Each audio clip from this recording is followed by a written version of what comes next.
We waited over 14 months to see Kyle Bradish back on a big league mound. And when he got back out there on Tuesday, well, quite frankly, it was better than I could have even dreamed. I'll recap the first Bradish start back from TJ coming up on this episode of the Locked On Orioles podcast.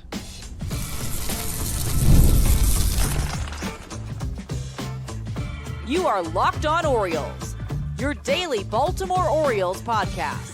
Part of the Locked On Podcast Network, your team every day.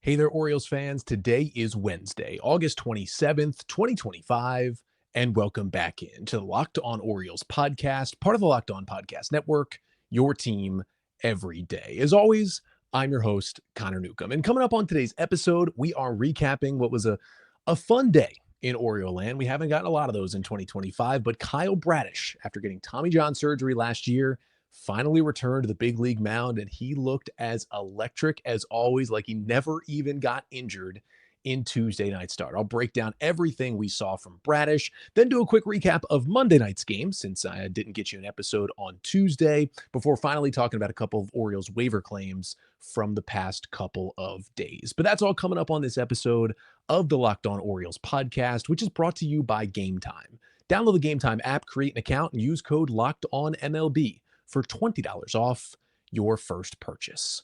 So we're going to start with Kyle Bradish. I'm actually recording here on Tuesday evening. It is still the bottom of the eighth inning of the game on Tuesday night, but the Orioles are trailing 3-0, and their offense has shown absolutely zero life so far.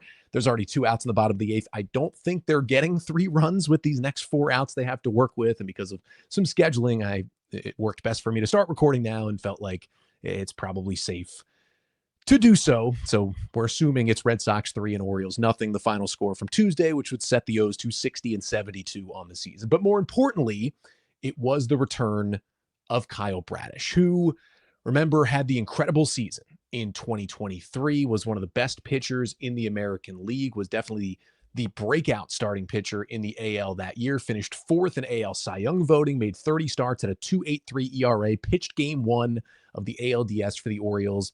An amazing year.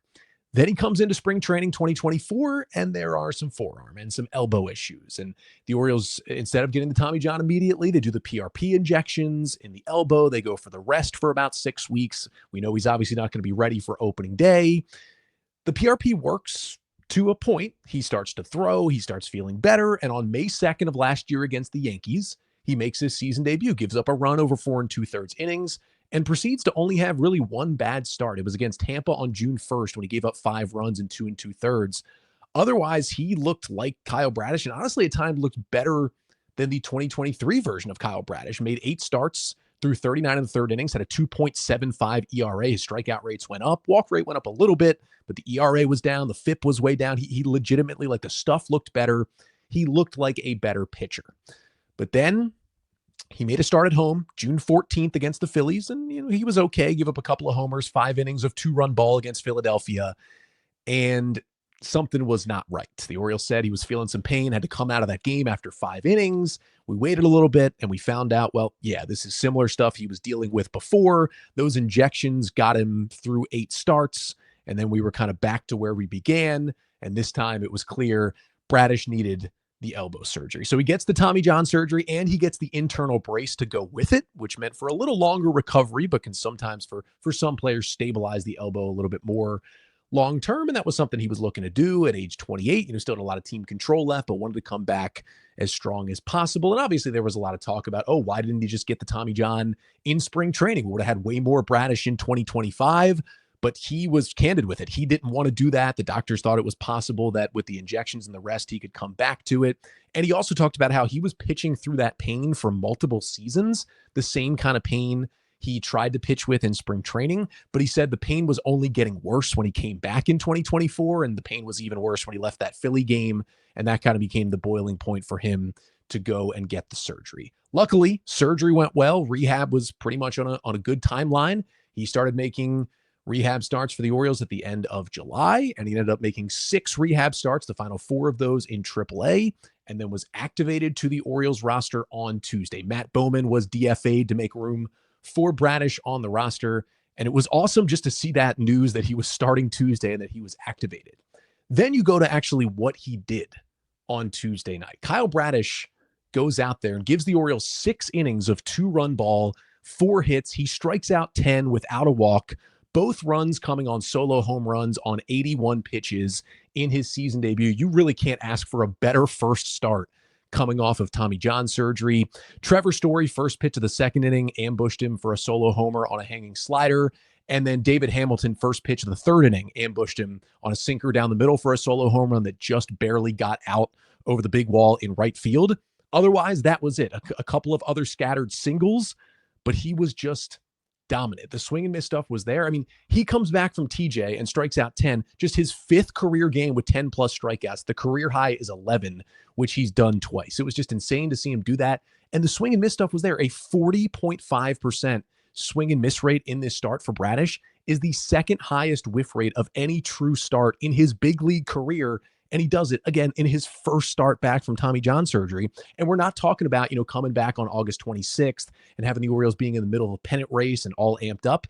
No, this is an Orioles team he comes back to that's 11 games under 500 and is completely out of the race, facing a Red Sox team with a good offense who's in a playoff spot right now, fighting for wild card position. And he does that to that lineup. Just so impressive. Now, you could tell he was amped up. He had that 1-2-3 first inning with a couple of strikeouts. The sinker was 97 to 98 miles per hour early. Then it fell off. He was sitting, more 94 up to 95 for the rest of the game, which is the usual velocity for Bradish. He was 94, 95 with the fastballs the last couple of years. So that wasn't concerning. Clearly just very amped up to finally be back on that mound early on. But that sinker command was great. He was dotting those pitches at the bottom of the zone, had really good arm side run, got multiple looking strike threes on those sinkers at the bottom of the zone. I was really impressed with that pitch. The one thing that was interesting was he's always had those 2 fastballs, the sinker and the 4-seamer. The 4-seam fastball was his main fastball when he first got to the big leagues. Then in 2022, he added the sinker. It was clearly a better pitch and it became his main fastball. And he went down to just 13% usage on the 4-seamer last year. He threw it 30% of the time on Tuesday. It was his number 2 used pitch. He lost a couple of them like way up high over the zone, just kind of amped up and slipped out of his hands a little bit. But, some of it could be that guys get a little timid on throwing too many breaking balls when they first come back from elbow surgery. So that might be why it was so many more fastballs. But when he did throw the breaking balls, they were both nasty. He went with 19% slider, 16% curveball. The shapes looked great. Velo was a little bit down on everything, especially the breaking balls, but didn't really matter much, to be honest. 5 whiffs on 8 swings against the slider, which again, he threw 30% last year. And in 2023, it was the number 1 pitch for most of the year, was down to 19%. We'll probably see more sliders as he moves on. And then 16% curveball, got 5 whiffs on 7 swings against that pitch. The Red Sox hitters simply had no chance on either of those always devastating Kyle Bradish breaking balls. And I think that's the best part of this start is the slider and really the curveball too, but most of the slider. That's the bread and butter for Kyle Bradish. The fact that pitch looked like it never left, even though he threw it 19% of the time, that is just huge for Bradish. They took him out at 81 pitches, right? He was up close to 90 pitches in his final rehab start, but he got a strikeout to end the 6th inning, quality start, 2-0 game. I think it was a fine time to pull him in his first start back from TJ, and nothing against pulling him at that point, especially when, winning and losing these games doesn't impact the Orioles a whole lot at this point. But the command was good, no walk, shapes were great, velo a little bit down, but that was Kyle Bradish, and that was everything you could have wanted, and honestly more.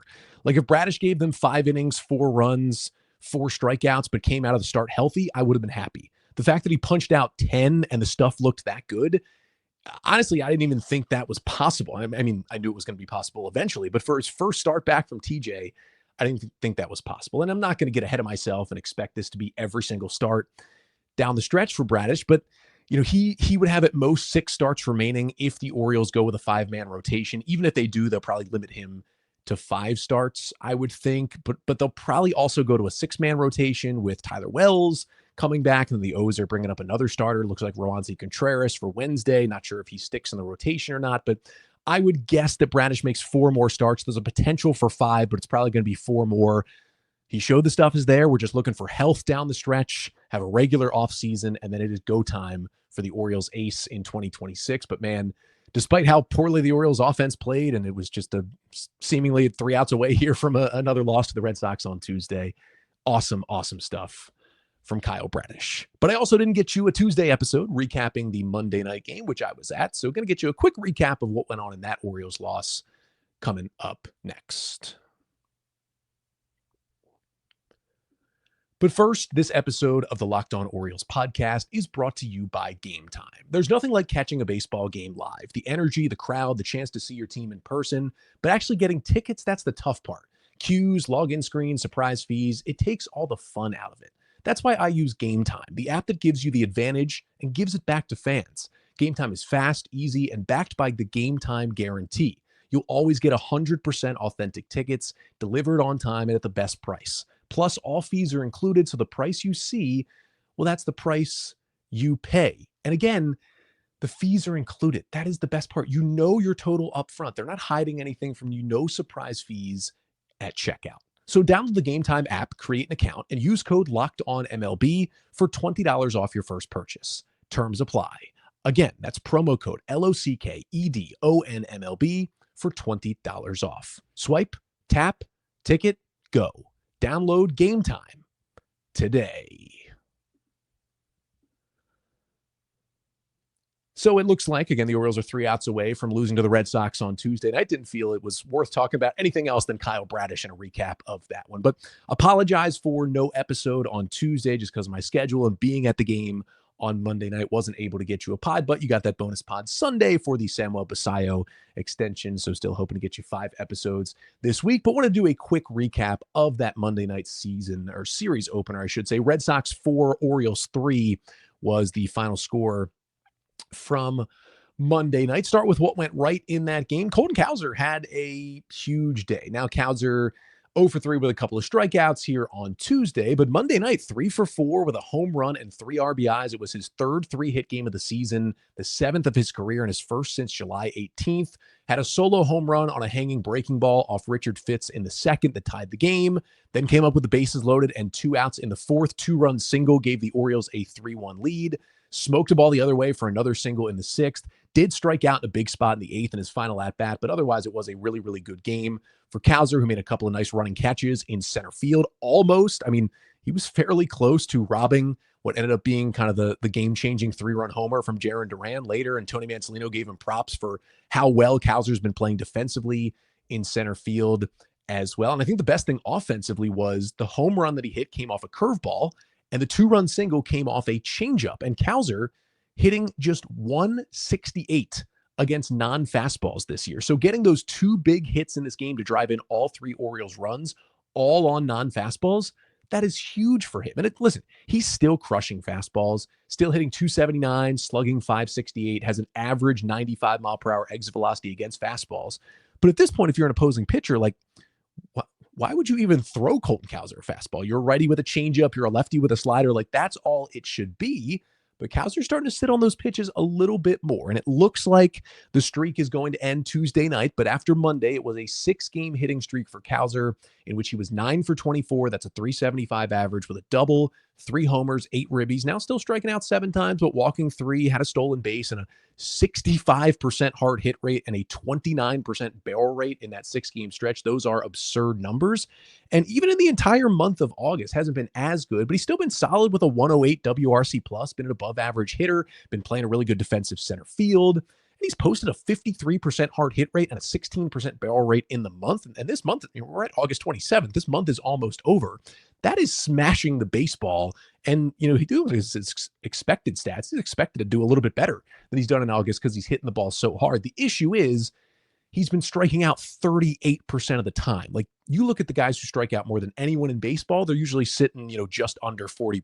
That's going to be one of the highest strikeout rates in baseball spread out after a whole season. That is not sustainable. It's kind of a wild profile that Cowser is showing right now. A lot of Ks, a lot of power, hitting the ball hard, and playing good defense in center. He's gotten better and better out there. And so for the season, he's basically been a league average bat when he's been in there, despite, the hand injury and then the concussion the multiple times where he's missed time. But really, you just want him to keep this going, finish strong. And again, he's setting up to be the opening day center fielder for the Orioles in 2026.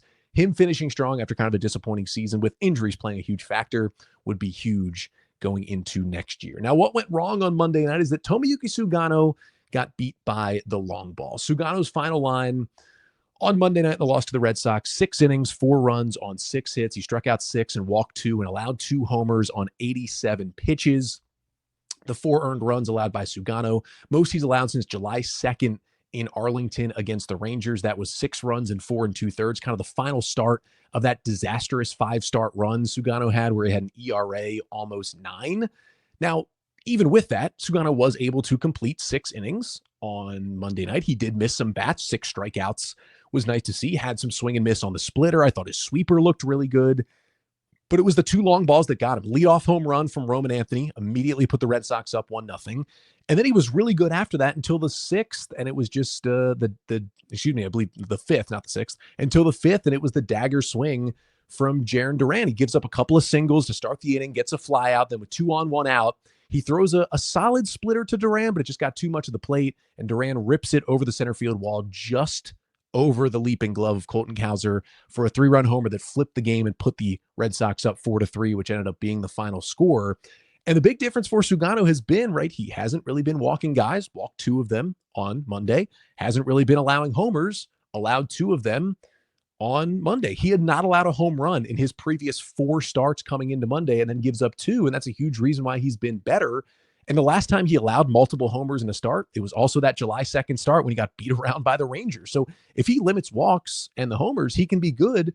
And he's mostly done that lately. Like, this was still a solid start. And he still got a 3.27 ERA over his last 8 outings. That'll play, but he didn't do that Monday, and that hurt him. So we'll see if he bounces back a little bit his next time out there. And the shout out goes to Grant Wolfram in this one. Wolfram, the left-handed reliever who the Orioles acquired in kind of a small trade back in April with the Milwaukee Brewers, got a couple of outings in April with the O's, went back down to AAA for a bit. He's been back up for the last 6 weeks or so, and I've been hyping him up for that amount of time, but he's kind of been flying under the radar otherwise. He's up to 98 from the left side with a wipeout slider, good curveball.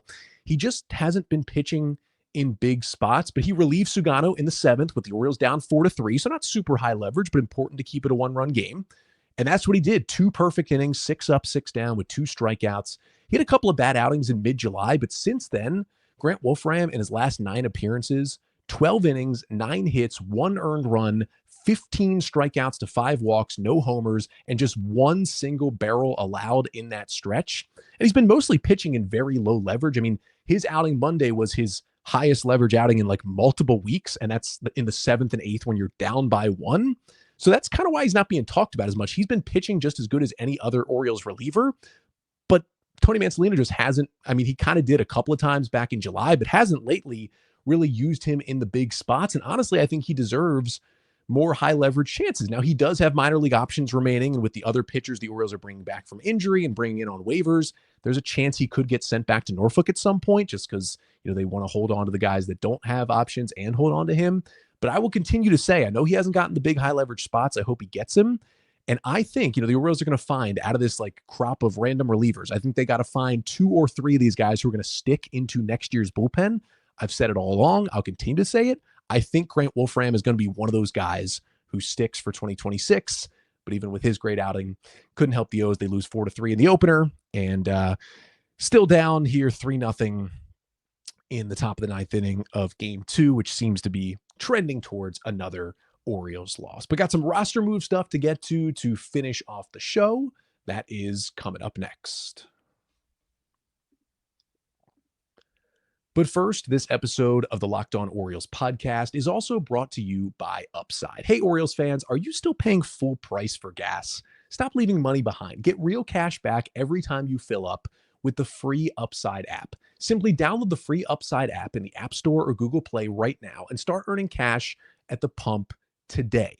And use my limited time promo code FOOTBALL and get an extra 25 cents back per gallon on your first fill up. You could make up to $300 a year just from buying the gas you already needed. And at first I thought it was too good to be true, but it's totally legit. Real people are getting paid just to make their daily commutes, and you can too. Plus, you can cash out anytime to your bank account, PayPal, or e-gift card for Amazon and other brands. So don't let this offer drive on by.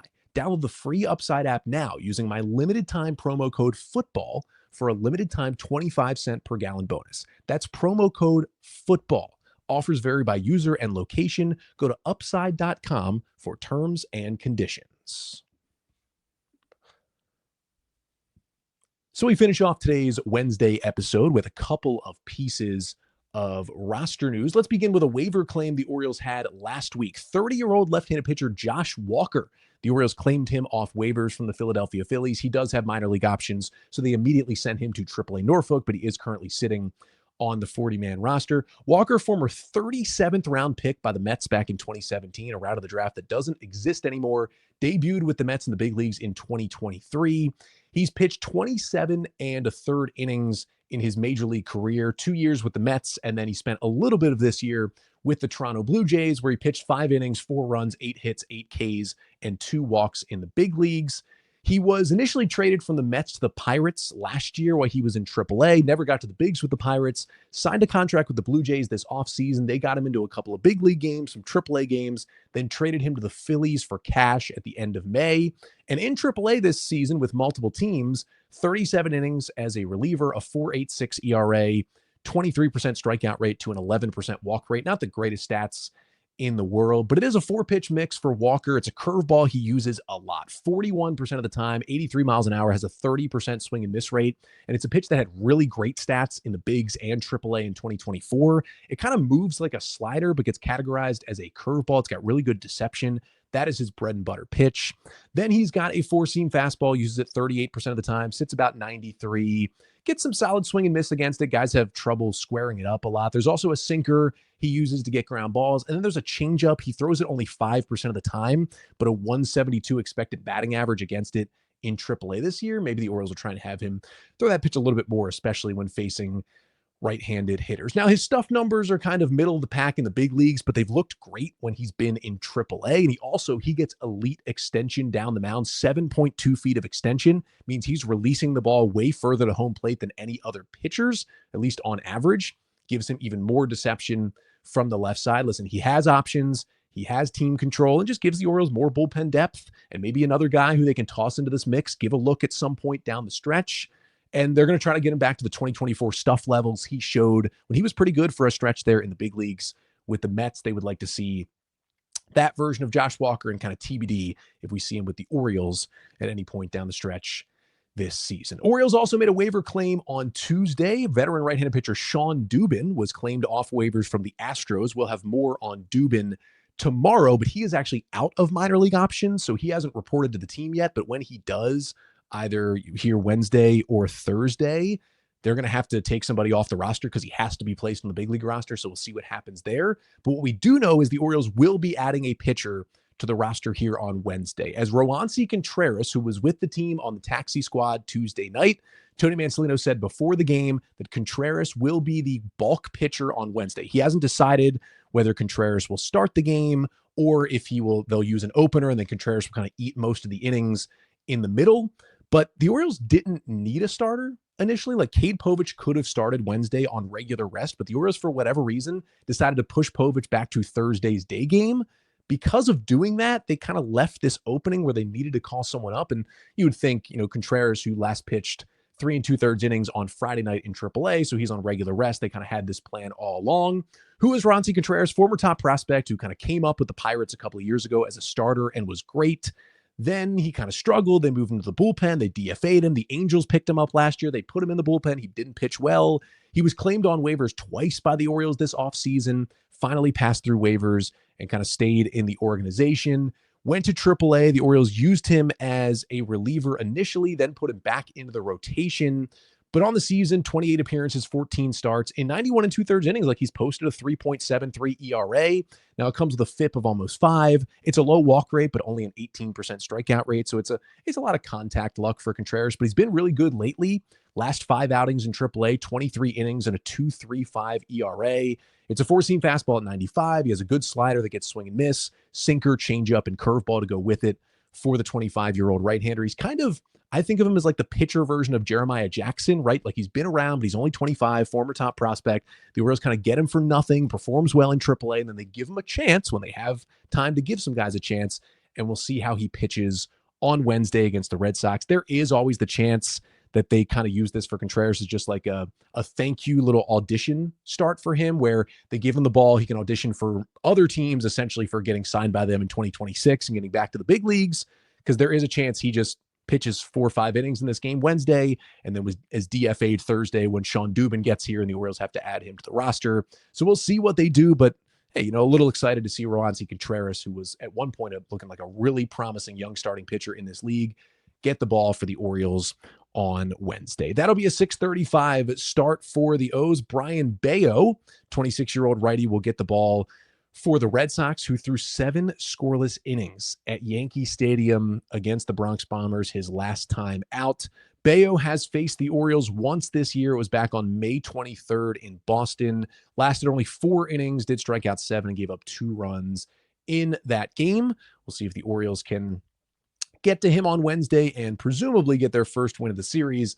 I'm going to finish recording with the game still not over, but again, it is 5-0 Red Sox now in the top of the 9th on Tuesday, so I'm assuming that is an Orioles loss, and they'll try to bounce back on Wednesday. And then I will be back on Thursday talking about Roansy Contreras' Orioles debut. We'll talk more about Sean Dubin, who was claimed off waivers, and chat about what the exact roster moves that the Orioles make to get those pitchers on the roster this week. But until then, I'm Connor Newcomb, and this has been the Locked On Orioles podcast, part of the Locked On Podcast Network. Your team every day.